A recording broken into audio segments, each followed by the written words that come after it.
আসসালামু আলাইকুম, আশা করি সবাই অনেক ভালো আছেন। ওয়েলকাম টু শুভ খান। আমি আজকে আপনাদেরকে যে জিনিসটা দেখাবো সেটা হচ্ছে সিল কিভাবে এডিটিং করতে হয়।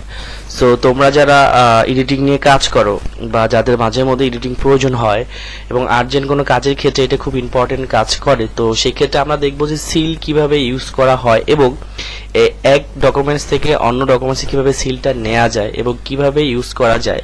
তো তার আগে একটা কথা বলে রাখি, তোমরা অবশ্যই এটা অথেন্টিক কাজে ইউজ করবা, এটা কোনো ইলিগাল কাজে ইউজ করবা না। সেই জন্য আমি আগেই তোমাদেরকে বলে রাখছি, আমি জাস্ট শেখানোর জন্য তোমাদেরকে ভিডিওটা দেখাচ্ছি এবং অনেক ক্ষেত্রে এটা অনেক প্রয়োজন হয়ে থাকে আর কি।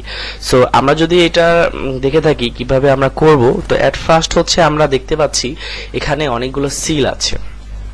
সো অনেকগুলো সিলের মধ্যে হচ্ছে যদি আমি বলি যে আমার এই সিলটা প্রয়োজন, তো সেই ক্ষেত্রে হচ্ছে ধরো আমার এই সিলটা প্রয়োজন হবে আর কি। ওকে, সো এই সিলটা নিয়ে আমার হচ্ছে আমি এই সাদা ডকুমেন্টসে কোথাও এক জায়গায় বসাবো। সো অ্যাট ফার্স্ট তাহলে কিভাবে বসাবো, পিছনে তো ব্যাকগ্রাউন্ড সহ আছে বা এইভাবে করে আছে। সো অ্যাট ফার্স্ট আমি এখানে এটা সিলেক্ট করলাম। সিলেক্ট করার পরে এখান থেকে আমি দেখতে পাচ্ছ যে এটা সিলেক্ট করলাম, সিলেক্ট করছি। সিলেক্ট করার পরে তুমি কন্ট্রোল সি দিতে পারো অথবা কন্ট্রোল এক্সও দিতে পারো, যেটা তোমার ইচ্ছে। সো আমি কন্ট্রোল এক্সই দিলাম, দেন হচ্ছে এখানে এসে কন্ট্রোল ভি, মানে আমি এটা পেস্ট করে দিলাম। ওকে, সো ধরো আমি এটা এখানে বসাবো। সো তুমি দেখতে পাচ্ছ এটা ব্যাকগ্রাউন্ড সহ চলে আসছে।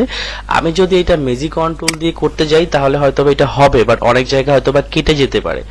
ওকে, সো এটা সহজ বুদ্ধিটা হচ্ছে, যদি আমি তোমাদেরকে দেখাই, এটা সহজ বুদ্ধি হচ্ছে এটা আনার পরে যদি আমি এই জায়গাটায় যাই, যাওয়ার পরে হচ্ছে আমি এখানে যেটা ইউজ করব সেটা হচ্ছে লিনিয়ার লাইট। ওকে, সো এটা আমরা ইউজ করব। দেখো ইউজ করার পরে কিন্তু এটা আসছে, বাট ডিসকালার হয়ে গেছে বা অনেক চেঞ্জ দেখতে পাচ্ছি আমরা। সো তোমরা কি করবা, কন্ট্রোল বি ক্লিক করবা। কন্ট্রোল বি ক্লিক করার পরে আমাদের হচ্ছে কালার ব্যালেন্সটা আসবে। তো এইখান থেকে আমরা কি করব, এইটা ব্লুটা আমরা বাড়িয়ে দিব, তারপরে মেজেন্টাটা আমরা এখান থেকে যতটুকু করা যায়, মানে এটা কালার উপরে ব্যালেন্স করে, তোমার কিভাবে লাগবে কতটুকু লাগবে সেটা আমি ব্যালেন্স করে এভাবে করে দিচ্ছি। আর এটা হচ্ছে আমি এই প্যানেলটা এখানে নিয়ে আসতেছি যাতে দুইটা ব্যালেন্স থাকে। দেখো এখন আমার একটা সিলের মতো হয়ে গেছে। ওকে, দেখতে পাচ্ছ। এখন যদি এটা আমি একটু জুম করে তোমাদেরকে দেখাই, তোমরা দেখতে পাচ্ছ এক্স্যাক্টলি একটা সিল হয়ে গেছে এবং দেখতে অনেক সুন্দর লাগছে, পিছনে ব্যাকগ্রাউন্ডও নেই এবং এইটা তোমরা যে কোনো জায়গায় বসাইতে পারবা, এনি প্লেস যে কোনো জায়গায় বসাতে পারবা, ছোট করতে পারবা, বড় করতে পারবা, যতটুকু তোমাদের প্রয়োজন হয়। সো এটা হচ্ছে এখান থেকে তোমরা কেটে এনে বসাবা। ওকে, সো এটা হচ্ছে একটা। এন্ড সেকেন্ডে যদি আমি বলি, ধরো এবার আমি কোনো সাদা পেজ থেকে, ধরো এটা হচ্ছে সাদা পেজ, এখান থেকে ধরো আমি এই সিলটা নিব। কন্ট্রোল সি দিয়ে আমি নিচ্ছি, কন্ট্রোল এক্স দিচ্ছি না। ধরো আমি এটা এখানে বসাবো, এটা কন্ট্রোল জেড দিয়ে ফিরিয়ে নিয়ে আসি। ওকে, কন্ট্রোল ভি, ধরো এটা আমি এখানে বসাবো। দেখো এখন ব্যাকগ্রাউন্ড কিন্তু সাদা দেখাচ্ছে।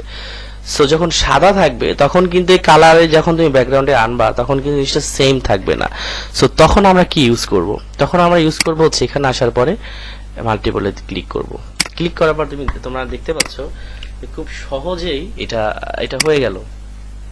আমাদের কিন্তু কিছু করতে হলো না এবং কোনো কিছু কেটে যায় নাই বা কোনো প্রবলেম হয় নাই। সো তোমাদের যদি সিল কাটার ক্ষেত্রে বা সিল নেয়ার ক্ষেত্রে এরকম সহজ ইজি ওয়ে ইউজ করতে চাও, সো এটা হচ্ছে বেস্ট উপায়। এবং আরেকবার রিকোয়েস্ট হচ্ছে তোমরা এই কাজটা অবশ্যই ভালো কাজে ইউজ করবা, কোনো অন্য রকমের যেটা কাজটা আসলে লিগ্যাল না সেই কাজে অবশ্যই ইউজ করবা না। তো আজকের মতো এ পর্যন্তই, সবাই অনেক ভালো থাকো, আর নতুন কোনো ভিডিও নিয়ে আবার হাজির হব। তো থ্যাংক ইউ, খুদা হাফেজ।